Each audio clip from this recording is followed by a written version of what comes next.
Café de Sèvres.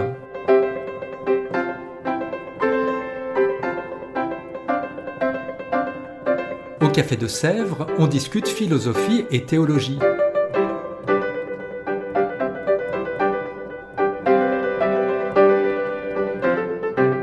C'est là que chaque semaine, Claire et Isabelle dialoguent avec un enseignant du Centre Sèvres, faculté jésuite de Paris.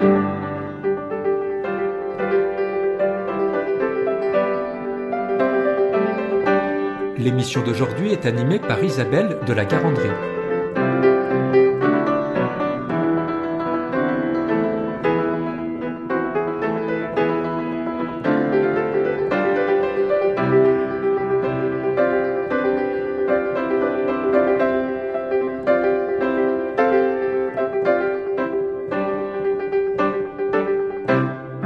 Chers auditeurs, bonjour. Nous recevons aujourd'hui François Heuvet pour un cycle de conférences intitulé Synodalité et changement dans l'Église. François Heuvet, bonjour. Bonjour. Alors, François Heuvet, vous êtes jésuite, vous êtes normalien, agrégé de physique, docteur en théologie. On vous connaît aussi parce que vous êtes le rédacteur en chef de la revue Études. Et parmi vos publications, mentionnons la dernière aux éditions Salvator, Une théologie de l'écologie, une création à partager. Mais aujourd'hui, le sujet de notre entretien portera sur la synodalité. Alors d'abord, qu'est-ce que la synodalité ? Alors oui, le mot synodalité n'est pas très fréquent en français. Évidemment, il vient du mot synode, synode assemblée. Alors les étymologies, bon, on ne va pas en détailler ça, mais souvent on rapporte ça à marcher ensemble, synodos, mais sur la même route. Je pense qu'on peut aussi faire un lien avec le mot de concile. Concile vient du latin, synode vient du grec. Bon, tout ça, par derrière, c'est l'idée d'un rassemblement, d'un travail en commun, d'échange, de dialogue, qui met en avant, on y reviendra largement, la dimension collective de la vie de l'Église. Alors, synodalité, c'est, je veux dire, une manière d'être en synode, on pourrait dire ça.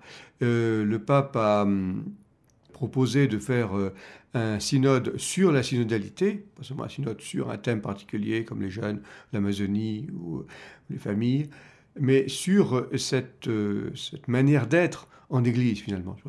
On pourrait dire ça, la synodalité c'est une manière d'être en Église qui met l'accent sur la dimension de communion, la dimension collective de la vie chrétienne. Alors justement, le pape François a lancé ce grand synode sur la synodalité dont vous venez de parler. Est-ce que c'est une nouveauté pour l'Église et quel historique pour la synodalité ?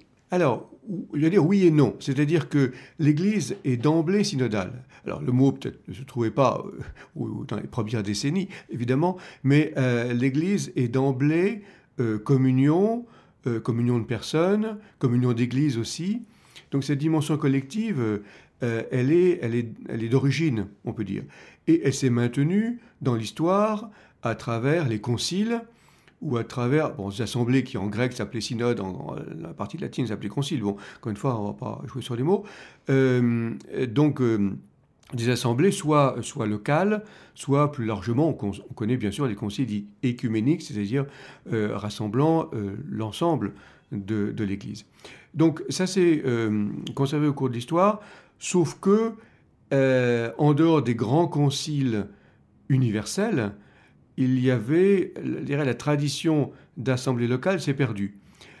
Elle ne s'est retrouvée finalement qu'avec le Concile Vatican II, qui a réinstauré d'abord un synode des évêques plus fréquent, donc de représentants plus fréquents que les conciles, mais aussi l'insistance sur la collégialité des évêques, la demande de faire des synodes au niveau diocésain, l'instauration de conseils à différents niveaux, qui n'est pas totalement disparu bien sûr, mais enfin en tout cas l'accent a été mis par Vatican II sur la nécessité d'avoir des assemblées à différents niveaux. Donc le souhait du pape, c'est de tirer la leçon finalement de ça et de voir comment ça pourrait encore davantage s'améliorer. D'accord. Ces assemblées, donc, comme vous le dites, est aussi une manière d'insister sur le côté collectif. Mais aujourd'hui, dans l'Église, on a parfois l'impression qu'il est difficile de faire entendre que l'Église, c'est nous tous. Alors pour éviter que certains se défaussent de leurs responsabilités sur les seuls clercs en disant c'est eux, sur quoi s'appuie la synodalité et le fait que chaque baptisé s'y sente impliqué ? Alors, c'est bien l'enjeu de la démarche, précisément. Parce que, je reviens encore à Vatican II. Vatican II a mis fortement en avant, dans son discours sur l'Église, la notion de peuple de Dieu. C'est-à-dire, l'Église, c'est l'ensemble des baptisés. Une autre expression très importante, traditionnelle, mais un peu oubliée, c'est le sacerdoce commun des fidèles ou des baptisés. C'est-à-dire que tous les baptisés participent au sacerdoce du Christ. Alors, on va souligner la différence entre sacerdoce ministériel pour les prêtres et sacerdoce commun pour les laïcs. Bon, on ne va pas entrer dans ces débats un peu subtils et pas toujours du reste tout à fait clair. Mais en tout cas, cette insistance sur le sacerdoce commun des fidèles, sur la notion de peuple de Dieu, aussi une notion qui, je ne sais plus si dans le Concile, en tout cas, elle est aussi traditionnelle et revenue au premier plan, alors on dira en latin, sensus fidei fidelium, sens de la foi des fidèles. C'est-à-dire que l'ensemble des fidèles a un sens de la foi. Il n'y a pas seulement des experts qui seraient les clercs, qui sauraient ce qu'est la foi chrétienne. C'est le flair des brebis, comme dit l'expression imagée du pape François. Hein, c'est l'ensemble. Tous les baptisés ont quelque chose à apporter, non seulement à la vie pratique de l'Église, mais aussi à sa réflexion sur l'être chrétien.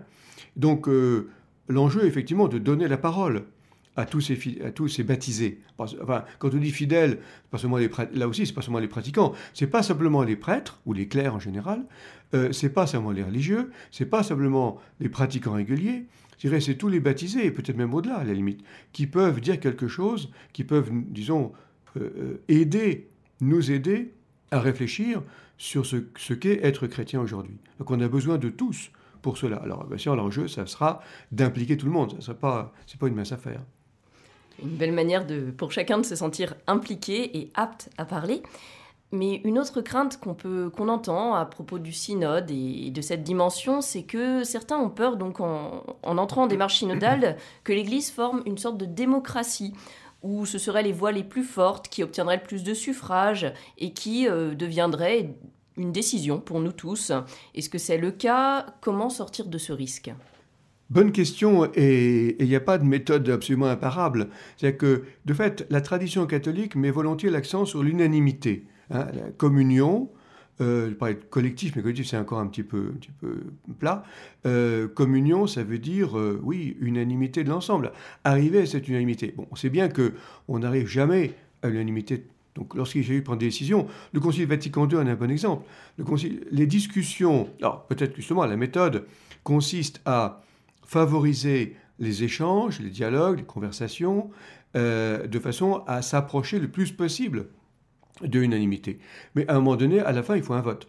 Et même si la majorité est écrasante, il y a quand même une majorité et une minorité. On sait au Concile que ça a entraîné des problèmes, et même un schisme après, entre une partie de la minorité, s'est sentie mise à part, et donc s'est séparée de l'Église.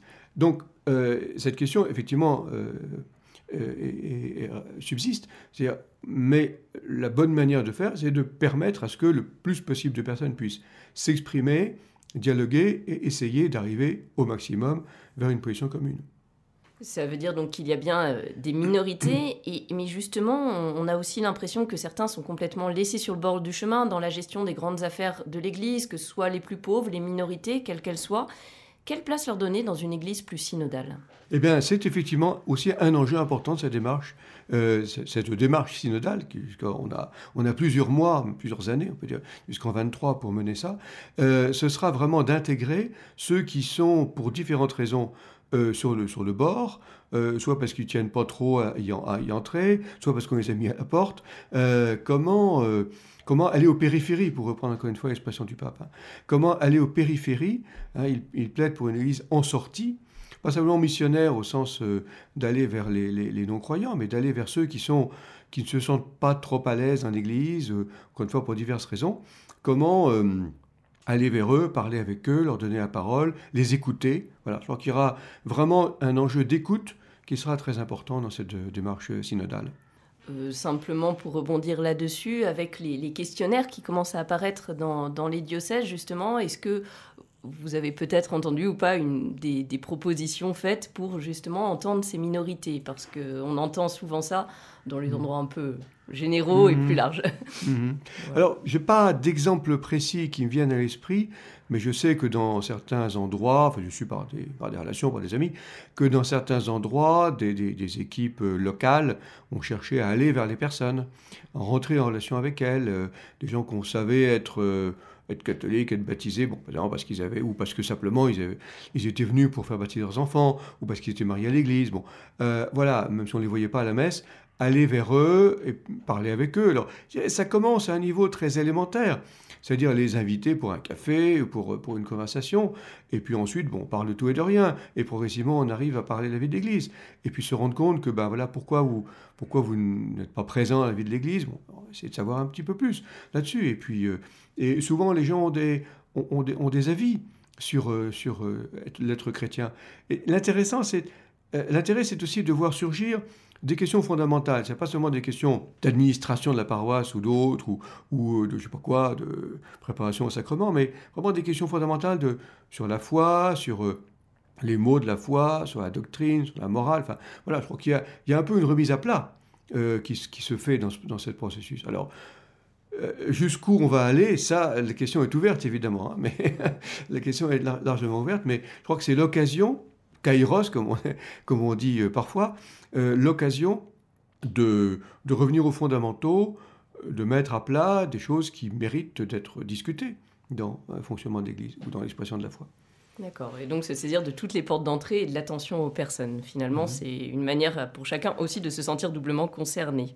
On est aussi dans un contexte particulier, il faut bien le dire, assez troublé dans notre Église. Alors, quelle résonance particulière à travailler la synodalité dans ce contexte? Quels enjeux principaux y percevez-vous? Je crois, à certains égards, c'est une chance. Alors, je ne dis pas que le rapport de la CEI est une chance, mais en tout cas, le fait qu'il y ait eu ce rapport très, très élaboré, fait par des gens qui sont pour une part extérieure à l'Église, donc qui se sont intéressés finalement à la vie de l'Église, ce regard extérieur est toujours précieux, qui manifeste des dysfonctionnements de l'Église, puis aussi des questions de fond, des questions qui portent sur la doctrine ou son expression, sur la morale, l'éthique chrétienne, etc. Bon, toutes ces questions-là sont venues sur le tapis, et je dirais ça tombe bien que ce soit dans un contexte synodal, c'est-à-dire qui propose une méthode pour les aborder. C'est pas simple, ce serait venu comme ça, bon, on aurait dit oui, bon, c'est des questions importantes, faudrait qu'on les aborde un jour, mais là j'allais dire, l'occasion nous est donnée, la structure nous est donnée pour aborder ces questions, les aborder ensemble, les aborder donc encore une fois avec tout le peuple chrétien. Alors, les experts ont leur rôle. Les experts, c'est les prêtres, mais aussi les théologiens ont leur rôle. Et puis aussi des spécialistes de gouvernance, des sciences humaines, des psychologues. Enfin, je veux dire, l'autre jour, j'ai assisté à un dialogue tout à fait intéressant entre un psychanalyste et un théologien sur la question de la paternité spirituelle. Le mot de paternité, c'est un peu une des clés aussi, parce que c'est pas une source d'abus, un abus de pouvoir. Donc, le dialogue entre ces différentes instances, et je le trouve tout à fait stimulant, tout à fait porteur. Donc, je crois que c'est plutôt bien que les deux événements, fortuitement, coïncident dans le temps. Et bien sûr, le rapport de la SIAZ n'a pas été prévu pour être rendu au moment où s'ouvre la démarche synodale. Ça se trouve comme ça. Mais je crois que c'est vraiment une occasion qui nous est donnée pour penser ensemble les choses essentielles de la vie chrétienne. Merci. Et justement, dans les points soulevés par la SIAZ, est-ce qu'il y a des enjeux principaux dont il vous semble premier à se saisir dans cette démarche synodale? Alors, oui, enfin, il y en avait beaucoup, mais je pense à tout ce qui concerne le rapport au pouvoir, finalement. Le rapport, parce que c'est une affaire d'abus de pouvoir. Enfin, je laisse de côté les questions proprement sexuelles, mais c'est plus largement, hein. Bon, évidemment, le rapport de la SIAZ porté sur les abus sexuels, mais plus largement, il y a la question du rapport au pouvoir. Comment, dans l'Église, le pouvoir est ou devrait être un service. Comment l'Évangile met en question les affaires de domination, hein, les grands de ce monde dominent en maître, comme dit Jésus. Alors qu'il ne doit pas être Il ne doit pas en être de même chez vous, hein, que le plus grand se fasse le serviteur de tous. Et toutes ces questions-là, on connaît bien, bon, mais comment, de fait, ça doit être mis en œuvre en Église. Je pense, oui, la question des ministères. Bon, le ministre, c'est le serviteur, mais justement, on va reprendre un peu tout ça. Comment la division clerc-laïque qui s'est instaurée à une certaine époque, pour des raisons historiques, bon, on peut comprendre, mais comment cette division, finalement, pose question aujourd'hui. Il y a vraiment de grandes questions à aborder. C'est assez stimulant, finalement. C'est très stimulant, oui, tout à fait. Pour passer à un autre contexte, on entend aussi souvent beaucoup plus le mot synode dans d'autres contextes chez nos frères et sœurs chrétiens. On pense aux orthodoxes et aux protestants sur la synodalité. Le terme même de synode est beaucoup plus courant chez eux. Est-ce que vous pourriez expliquer en quelques mots ce que recouvre cette réalité et en quoi il pourrait nous inspirer également ? Alors, c'est vrai que, bon, pour deux raisons différentes, hein, commençons par le monde orthodoxe, qui a conservé, qui est quand même antérieur, la coupure est antérieure à la réforme protestante, qui a davantage conservé, bon, inégalement selon les lieux, il faut être honnête, hein, mais qui a davantage conservé cette tradition de rencontres, de conciles ou de synodes, en l'occurrence pas plutôt grec, hein, là-bas,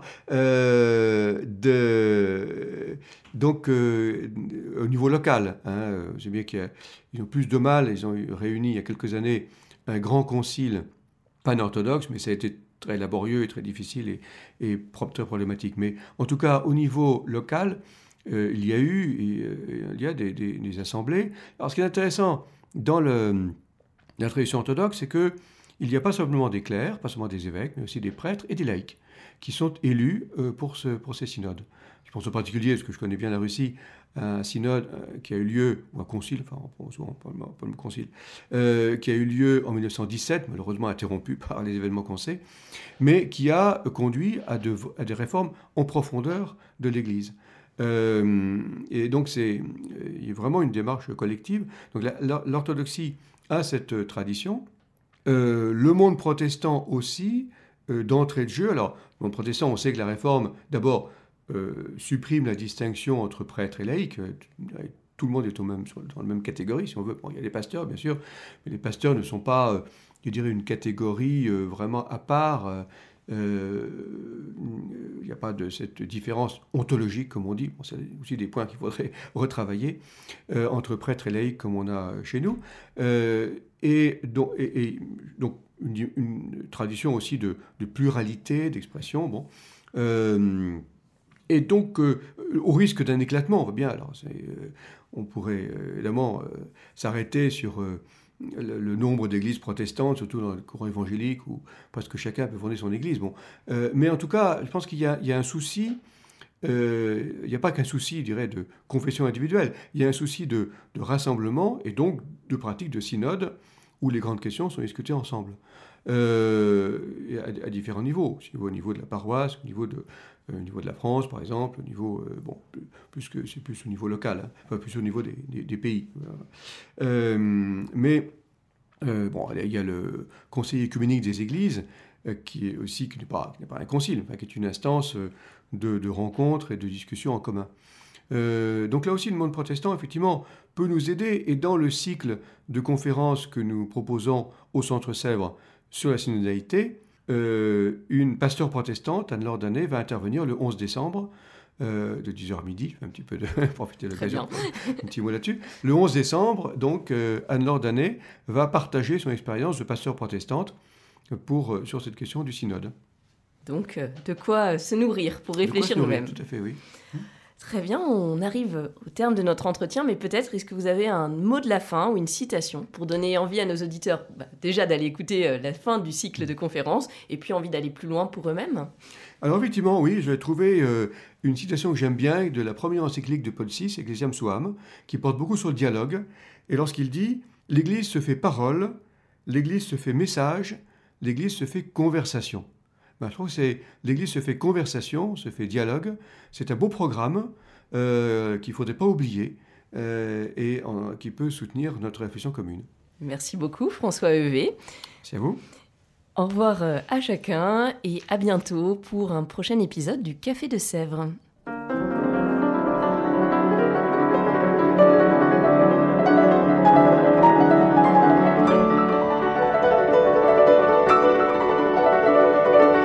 Vous écoutiez Café de Sèvres, le podcast du Centre Sèvres, Faculté jésuite de Paris, en partenariat avec RCF.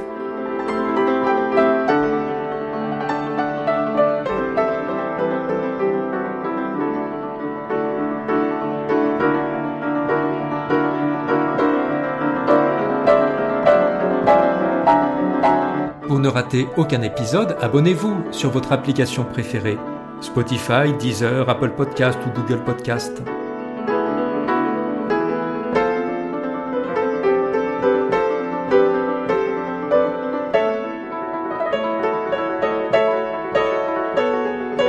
Et sur notre site internet www.centresèvres.com, découvrez l'ensemble de nos cours et conférences en philosophie et théologie. À bientôt!